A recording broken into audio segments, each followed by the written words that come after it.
You train your body, but you live in your mind. So let me ask you, when's the last time you trained that? You want to feel clear, confident, focused, strong? Of course you do. But if you've never trained your mind to handle pressure, failure, distraction, or uncertainty, then how do you expect it to perform? We treat our minds as the obvious thing that's going to work all the time, and we don't really think about training it. But if your mind feels scattered, unfocused, fragile, and overwhelmed, it's not because you're broken. It's because you're untrained. No one ever taught you how to build the mental strength until now. I'm going to highlight 6 types of mental fitness, just like there's 6 types of physical fitness. If you've only been working on one or none at all, no wonder you feel stuck. This video is going to walk through those 6 I'm going to highlight, what they are and why they matter, and how you could start training them today. And by the end of this video, you'll see your mind and your potential completely differently, and you'll walk away knowing exactly what's been missing and how to build it. Look, if you walked into a gym for the first time, slapped 4 plates on a bar and tried to deadlift it, tore your hamstring, and then blamed the gym, we'd both agree that's not your smartest moment. But that's basically what we do with our minds. We expect them to lift the weight of uncertainty, fear, pressure, comparison, and big ambition and big dreams with the zero training. Now let me be clear, you already have mental strength. If you've built a career, raised kids, survived grief, paid rent on time, that takes strength. But that's kind of survival strength. This is about something else. This is about building the life you thought was out of reach, launching the thing you've been afraid to admit you want, creating something extraordinary. And that takes a different kind of strength, a trainable kind. The problem isn't that you're lazy or lost or broken. The problem is no one ever taught you how to train for this. And now we're going to fix that. Again, we're going to touch on 6 types of mental fitness. And there are more than just these 6, but I think these are the biggest ones. And most people, even the smart ones, even the successful ones, have maybe only trained 1 or 2. I spent decades performing around the world, building things most people told me were impossible.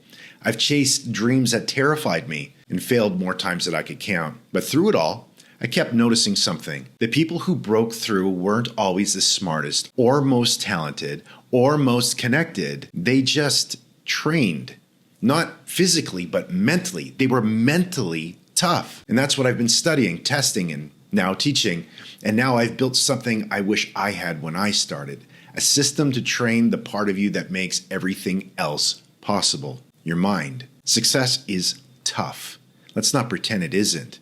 Anyone that's built something meaningful, a business, a career, a family, they've developed some real mental strength along the way. But here's what you and I both know. Some of the strongest people in one area of life are falling apart in another.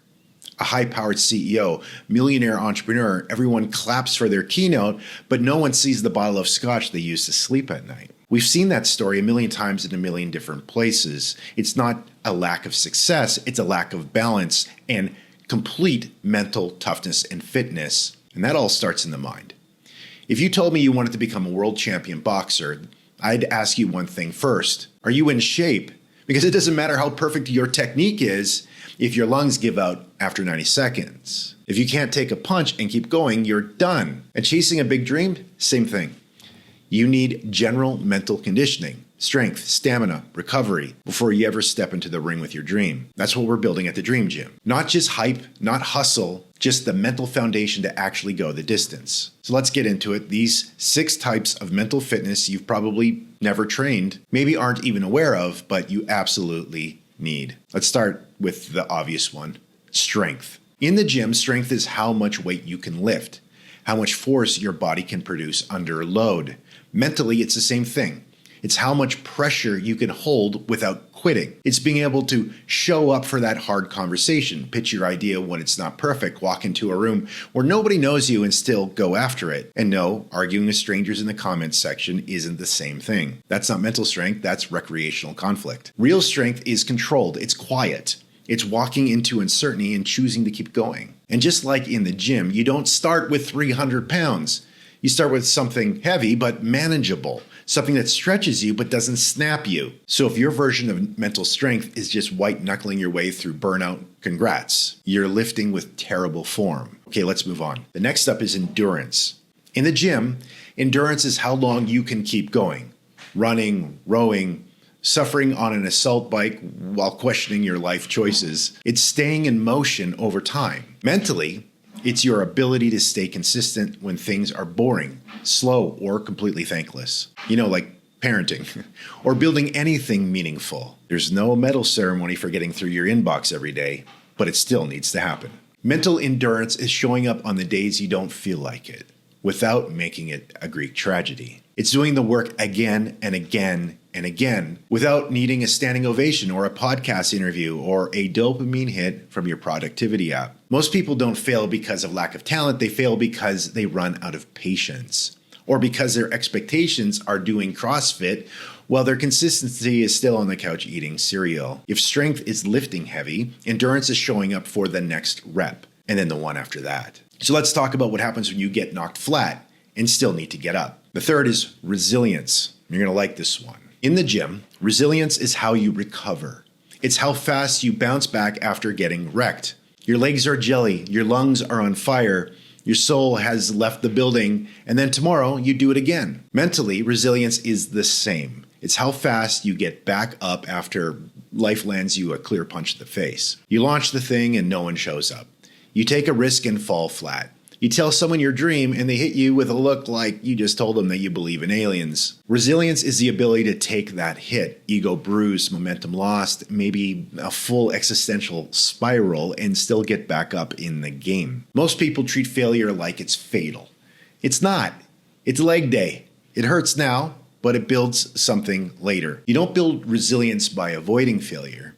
You build it by failing cleaner, more often, and with better form, and then recovering faster every time. All right, let's talk about something most people think they're good at until life changes the plan. Number 4, flexibility. Physical flexibility is your ability to bend without snapping. Touch your toes, twist, stretch. Move in ways that don't make your chiropractor flinch. Mentally, flexibility is the ability to let go of plan A without losing the plot entirely. It's shifting gears when life throws a curveball, adapting, adjusting, finding a new way forward that still honors where you're trying to go. And no, switching your entire career because your Wi-Fi went down for 10 minutes doesn't count as flexibility. That's panic with a Pinterest board. Real mental flexibility is quiet, it's graceful. It's knowing how to change the method without abandoning the mission. Most people don't struggle because their dream is too hard.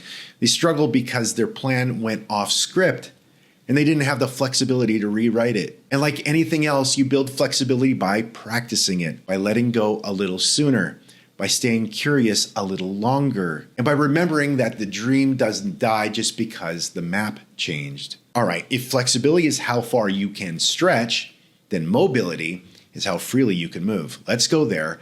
Number 5, mobility. In the gym, mobility is your ability to move freely through your full range. Not just stretch, but move with control without getting stuck, stiff, or injured. Mentally, it's about how easily you can shift perspective, move through your emotions, change your mindset without locking up like an old laptop. Ever get stuck on one idea, one failure, one rude comment from 2014 and just spin there? Congratulations. That's a mobility issue. Mental mobility is the difference between this isn't working and what else might. Between they don't like me and maybe this just isn't their thing. It's the freedom to move mentally from negative to neutral, from reactive to reflective, from stuck to strategic. Most people aren't paralyzed by fear, they're paralyzed by perspective. One single frame they can't step out of, one belief that is calcified and now runs the entire show. You want to go far? You need to move well up here. Next, let's talk about power. In the gym, power is your ability to move weight fast, not just show how strong you are. It's how quickly you could turn that strength into action. Mentally, power is the same. It's your ability to take bold, decisive action in the moment. To strike while the iron's hot. To make the call instead of writing one more pros and cons list. You know what the next step is, and yet you wait. You hesitate, you tinker with your website font for 3 days, because that'll change your life. Power says do it anyway while your hands are shaking, while your voice cracks before you feel qualified. That's what power is. It's speed, courage, impact. And like every other mental muscle, you build it by using it, by choosing to move before the moment is perfect, because it never will be.